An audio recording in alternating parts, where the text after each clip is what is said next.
Cornafane, Michael McGivney. He's here a few years ago. He's the guy that does the recitations that make everybody laugh. Michael, you're very welcome. Since he was here, he's won 2 All-Irelands. But I'm delighted about that because the last time I was here, I remember making the remark that he was definitely All-Ireland material. So the All-Ireland came twice since he was here. And let him introduce the recitations himself. He's more than capable of doing that. Ladies and gentlemen, warm welcome for Michael McGivney. This is a story I related to you here before a couple of years ago. It's another story about a poor man, but this time he had a different notion. He had a notion that he'd get himself a woman. And he couldn't get himself a woman anywhere, but he took on a little bit of advice that was given to him anyway, and it's called the present. I was backward at going forward, and why I didn't know. Now there was people said that I was shy, and others called me slow. Me father blamed me mother for rearing me a lazy sod, while she maintained 'twas all his fault, that all his crowd was odd. And why don't you go away and get a woman, he used to say to me. When I was your age, the very least I had was 2 or 3. But one wee tip I'll give you, which worked when I was young, and that's if she's not in bed by 12 o'clock, she'll be far better off at home. But I had me eye on Mary Ann this last 8 years or so. The only thing that held me back, it was in case she might say no. See, the problem was I turned her down back in her younger days. Now it's not that she's got any better looking. It's just, well, I'm not as hard to please. I was put in contact with a man who was an expert in these things, who swore to me that he had a plan and told me to buy the rings. Says he, now if you follow me get a woman plan, I guarantee that in a week or 2, I'll have a rating from your hand. Says he, the next time that you see her, you pay her a lot of heed. Look closely at what she's wearing and see is there anything she might need. Perhaps a scarf around her neck or something for her hair. Well, if you let the plan, come back to me and we'll take it on from there. Well, later on that evening I was out behind the buyer and I made up my mind to go for it. So they say God loves a tire. So after all I'd be no worse off if down the bag she said no. And just remind her I was right the first time when I told her where to go. Well, it was 2 evenings later I was going down to have a pint. And who did I meet? Only Mary Ann and her coming peddling on her bike. Oh, just as I was meeting her there came a great big truck and nearly blew the clothes clean off her. And didn't I get a real good look? Well, now there wasn't a pile she needed, as far as I could see. All her odds and ends were covered up from just above the knee. But there and then I spied it, what a man could buy for the woman he loved. So it was sitting straight in front of me.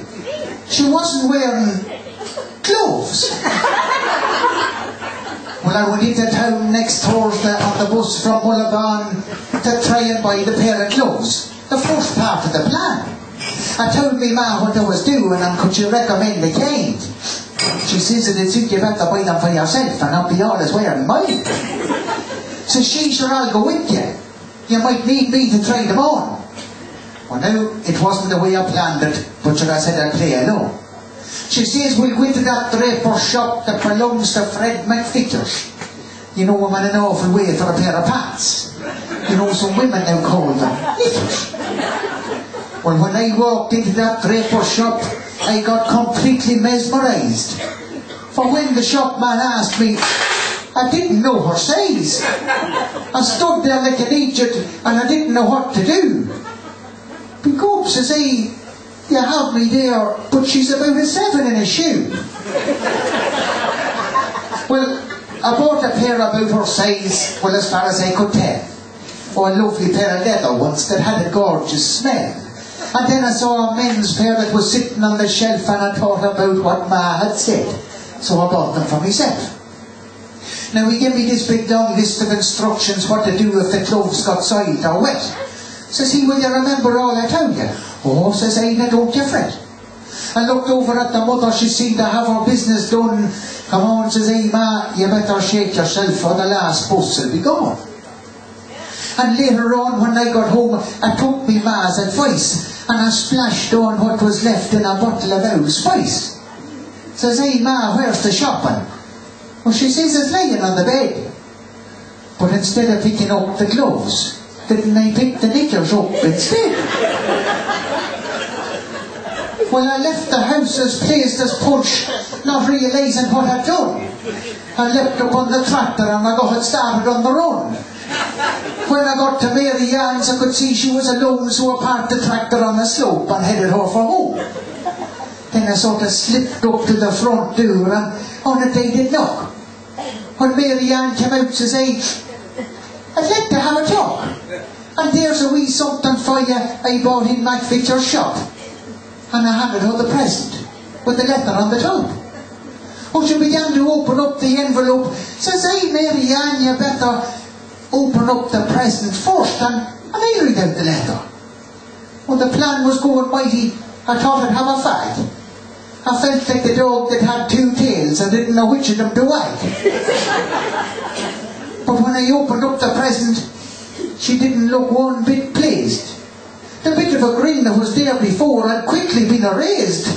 Hope says she doesn't like the gloves. And I felt an awful dread. Says will I read the letter now? I can't wait for it, she said. Well, I wrote you this wee letter, me dearest Mary Ann, to explain about the present. I hope you'll understand. Well, you see, the last time that I saw you, I noticed you hadn't any on. So I bought you these. I hope you're pleased and that to keep you warm. Now, why I took this liberty, you're wondering, I suppose. But I could see your skin was turning blue around where it was exposed. And them old flies and midgets. And that east wind it can bite. And I could see you were catching the brunt of it when I met you on the bike. Oh, why, and Mary Ann, if you should ever wet them. But you might know, who can tell? Well, you're not supposed to wash them, they'll only lose their lovely smell. Oh, why, and if you ever dirty them, you just rub them with a rag. But you can blow on them from time to time, they say it helps them not to sag. Well, every time you put them on, I hope you're cosy as can be. And every time you take them off, I hope you think of me. You might find them a wee bit tight at first, but that's because they're new. But don't worry, if I'm with you, I'll pull them off for you. Well, be now the face was flying at Mary Ann. I thought she'd blow a fuse. And the language that come out of her I never heard a woman use. And just at that she knocked me back and knocked me off me feet. And in the melee that followed I lost me cap and bottom row of teeth.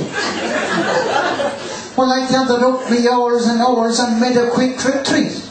Abuse was still being flung at me as I fell across the street.